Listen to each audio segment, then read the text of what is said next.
ይቅርታ አድርጉልኝ። በጣም በድያችኋለሁ፣ አስከፍቻችኋለሁ። ማላችሁ አልገባም። እናንተ እንዲህ እንደተያዛችሁ ተጋብታችሁ ልጆች ወልዳችሁ ልጆቻችሁ እኔ ልሄድ ነው። ላረኩሽ ነገር በሙሉ ይቅርታሽ።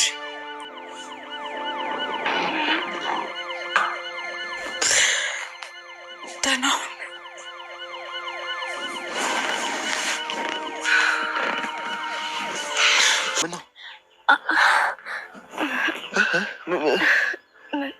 ምጤ መጣ መሰለኛል።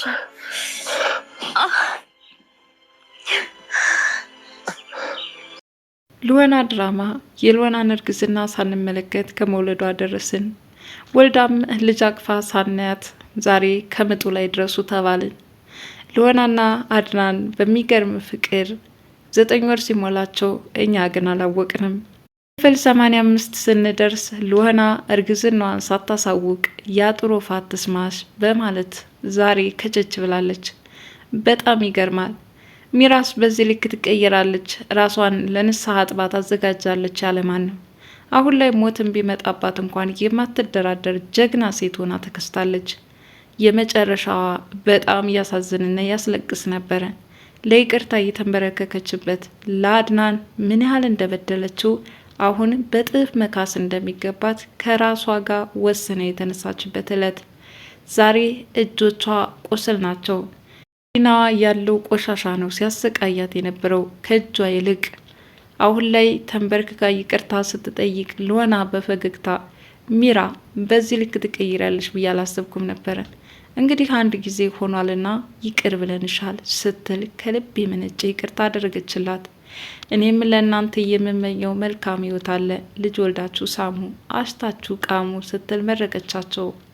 አድናንና ልወናም ተነስተው ልብሳቸውን ይዘው ምርቃታቸውን ተቀበሉ። ይህ ብቻ አይበቃችሁም፣ ስጦታ በላይ በላይ ያስፈልጋቸዋል።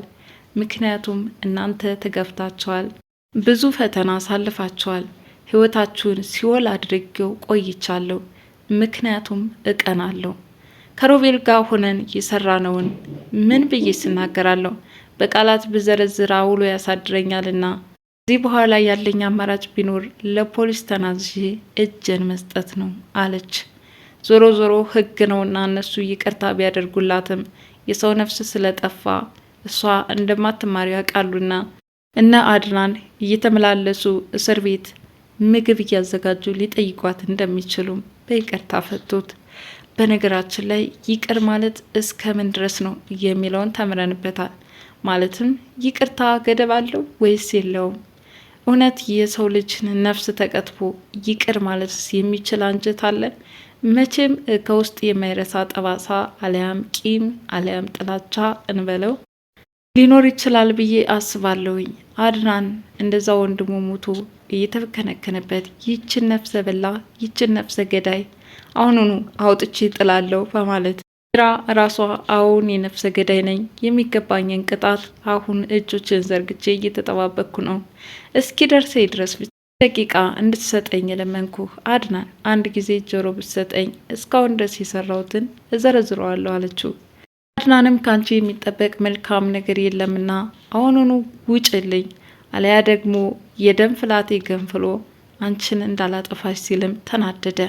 አድናንና አቶ ታርቆ ግን እስካሁን ድረስ ምንም እንኳን የሮቤል ነፍሰ ገዳይ መሆኗን ለመጀመሪያ ጊዜ ዛሬ መስማታቸው ቢሆንም እስካሁን ድረስ ከሮቤል ጋር በመሆን የአድናንን ኑሮ ስቃይ ውስጥ እንዲገባ ማድረጓን ተከትሎ ሳይገባዋል፣ እባክህን ገንዘቡን እንደምን ብዬ አፈላልጌ እሰጥሃለሁኝ፣ እኔ አጭበርብሬ ነው ከደላላ ጋር ተነጋግሬ የሸጥኩት፣ እሱ ደግሞ ከለፋበት ከኖረበት ከቤተሰቦች ውርስ መፈናቀል የለበትም በማለት እንግዲህ አቶ ታርቆ ሀሳቡን እንዲቀይር አድርጎታል። አቶ ታርቆ አሜሪካ ሄደው ለፍተው ማስኖ የገዙት ቤታቸው ነው። እነሱ ትክክለኛ ማለትም ያስኬዳቸዋል። ዞሮ ዞሮ ቤቱን ለመመለስም ላለመመለስም የነሱ መብት ነው። ይሁን እንጂ ሚራ በዚህ ልክ ልትጨክንባቸው አልፈለገችም። እንግዲህ በመሀል አሁን የጥፋተኛ ነኝ እኔ በደለኛ ነኝ እያለች የማሸነፊያ ጊዜ አሁን ነው ብላ ተነሳች አደረገችው። ቆራጥና ጀግና ማለት ይሄ ነው።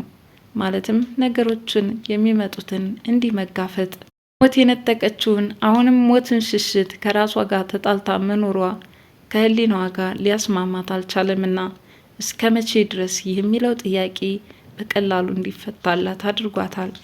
በሌላ በኩል ዳንያ እንግዲህ ዛሬ በሚገርም ሁኔታ ለሉህና ምስክር እንድትሆን ሉህና ድረሽልኝ፣ ምክንያቱም አንቺ እዚህ ጋር በር ላይ ቆመሽ ስታዳምጥ ነበር አይደለም፣ ብነግርሽ አታምኝም ነበር፣ ምናልባትም ፈጣሪ ይህንን ያደረገው ለበጎ ነው ስትል ነግራታለች። ይህኔ ወይዘሮ ዳንያም እሺ በሚገባ እናገራለሁ ሉህና አለቻት። እውነትም ቃሏን ተፈጻሚ ያደረገች።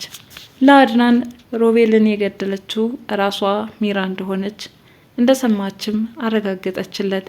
በመጀመሪያ አድናን ሉህናን አልሰማም ብሏት ነበረ።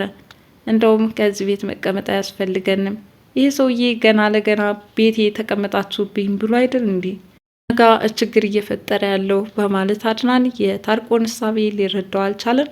አቶ ታርቆ ግን አድናን በሚያስበው ልክ አይደለም። ብቻ ሁለታቸው የማያግባባቸው አንድ ነገር አለ። እሱም ለሉህና የሚሰጣት የስነ ልቦና ድጋፍ ልክ እንደ ሮቤል አይነት ይከሰታል በሚል ስጋት ነበረ። ቆይ አንቺ ልጅ ለምን ይህን ቤት ወደድሽው? እስካሁን ድረስ ሄዳለሁ ስትያል ነበር እንዴ? ለምን አሁን አንነሳም እያለም ሲጨቀጭቃት ነበረ። ሉህናም ገና የምናጣራው ነገር አለና እዚህ ቤት ሸሽተን መሄድ የለብንም፣ እባክህን አድናን ተረጋጋ በማለት ሊረጋጋ ብትለምነውም ፈቃደኛ ሊሆንላት አልቻለም። ሉህናም እንግዲያውስ እውነቱን እናገራለሁ በማለት እንግዲህ ሮቤል እንዳልገደለችውና ያኔም ያየችው እውነትም ትክክለኛ እይታ እንደሆነም ነግረዋለች። ምክንያቱም ሮቤልን አየሁት መንፈስ ነው እንዴት አሁን ታይቶኝ አሁን ይጠፋል፣ ከዛ በኋላም ታይቶ ስለማይታወቅ እንዲሁ እየቃዠባት መስሎ ታይቷት ነበረ።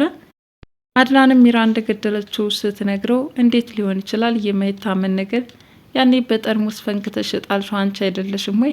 ግን ይህን ነገር ማንሳት አልፈልግም፣ ምክንያቱም ከአንቺ ጋር ያለኝን ጊዜ አጣጥሜ ማለፍ ነው የምፈልገው፣ ሳይታፈስም ሲል ሉህናን ነግሯታል። ሉህና ግን እውነታውን እስካላወቅ ድረስ እስካሁኑ ማንም እየተጫወተልህ ታልፋለህ ስትል ነግረዋለች። በዚህን ሰዓት እንግዲህ ዳንያ አዎ በሚገባ ሚራ ናት የገደለችው በማለት አረጋግጣለታለች ማለት ነው። ሚራም የውሳኔ ሰው በመሆን የመጨረሻ ኑዛዜዋን ልትናዘዝ ወደና አድናን ስትመጣ ነበር የተገጣጠሙት። አንቺ ነፍሰ በላ፣ እውነትም የሰማሁት እውነት ነው ወይ? ወንድሜን የቀጠልሽው አንቺ ነሽ ወይ? እሱን ህይወቱን ያሳጠርሽው አንቺ ነሽ ወይ? በማለት ይጠይቃታል። እሷም አዎ በሚገባ ሮቤልን ገድዬዋለሁኝ፣ በስለት ነበረ ደጋግሜ የወጋውት ስትልም ተናግራለች። ይህ ብቻ አይደለም፣ ሳራንም ራሱ አስተባብራ በነፍሰ ገዳይነት የረዳችው እሷ እንደሆነችም ተናዛለች ማለት ነው። በሚራና በሮቤል ረዳትነት የሞተችው ሳራ ሳታንስ ሮቤል ተደግሞ ነገሩን ውስብስብ እንዲያደርገው ቢሆንም ሚራ ለምን እስከ መቼ ድረስ እየቃዥው እኖራለሁኝ፣ እውነታውን ተናግሬ የፈለገው ይምጣ በማለት አውርታለች ማለት ነው።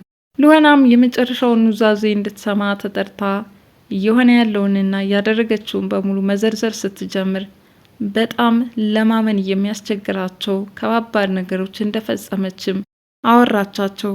ታዲያ አቶ ታርቆ ሚራ በጣም ጥፋተኛ ነሽ፣ እንዴት የሰውን የተከበረ ፍጥረት እንዴት ትገሊዋለሽ እያለም ሲጠይቃት ነበር። እሷም በቅናት ተነሳስታ ሮቤል ሚስጥር እንዳይወጣባት በማሰብ እንዳደረገችው ተናግራለች ማለት ነው። በመጨረሻም እንግዲህ ቤቱን ተረክበው እና አድናንም ወደ ቤታቸው፣ ሚራም ደግሞ ወደ እስር ቤቷ፣ ምክንያቱም ወደሆኑ ፖሊሶች ተሰብስበው የመጡት ራሷ ማመልከቻ ጽፋ ስለነበረ እንግዲህ የእሷን ህይወት ቀሪ ጊዜዋን እስር ቤት እንድትገፋ ራሷ እጇን ፈቅዳ ሰጥታለች ማለት ነው። በሌላ በኩል ሉህናና አድናን የልጅ አባት የልጅ እናት ሊሆኑ ደስታቸውን እያጣጣሙ ኖረዋል። 9 ወር የሞላው ልጅም ሳይወለድ ድራማው ተጠናቋል ማለት ነው። ድራማ አንድ ክፍተት የተመለከት ነው እንግዲህ የአቶ ታርቆ ልጅ ያልሆነው ሄኖክ የአድናን ልጅ እንደሆነ ሳይነገር ማለፉ ነው። በነገራችን ላይ ይህንን በባለፈውም ራሱ አቶ ታርቆ እባክሽን ልጄን ለማንም እንዳትናገሪ፣ እንዳሳደግኩት እንደ ልጄ ሆኖ እንዲያድግልኝ ይፈልጋለሁ፣ እናም ይህንን ስህተት ባለመስራት ተባበሪ በማለት ለምኗት ስለነበረ ለዚህ ይሆናል እንግዲህ ዳንያ ደብቃ ለአድናን ልጁ እንደሆነ ሳትናገር እየተጠናቀቀው እያስባለሁኝ። የልወና ድራማ እንግዲህ በሚያምርና በሚያስገርም ብቃት ተውነው አሳይተውናል። እጅግ በጣም ደስ የሚል አስተማሪ ሆኖም ጨርሰውታል ማለት ነው።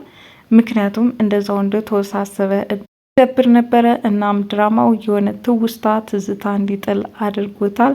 ከክፍል 1 እስካሁኑ እስከ መጨረሻው ክፍል ድረስ ይበል ያሰኝ ነበረ። በሌላ አዳዲስ ድራማዎች እስከምንከሰት ድረስ እናንተም ለዚህ ቻናል አዲስ የሆናችሁ ሰብስክራይብ እያላችሁ ቤተሰብ እንድትሆኑ በትህትና ጠይቃለሁ። ባይ ባይ።